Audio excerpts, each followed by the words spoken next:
Mrs. Barter, you're here with one of your after-school clubs. Tell me about this. This is our STEM club. We have two different STEM club groups. One is mostly fourth graders and one is mostly third graders.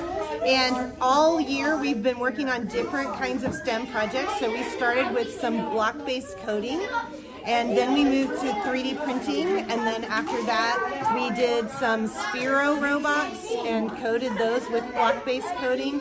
And then now we're working on making a robotic arm, and we're making it so that they can control it with switches, and then maybe they can get to the point where they can code it with block-based coding as well. So how much fun is it to watch these kids be able to do this? It's amazing, and they're really great. They're wonderful, they're good problem solvers, they're doing a great job of working together, and it's just really fabulous to watch them learn about something new.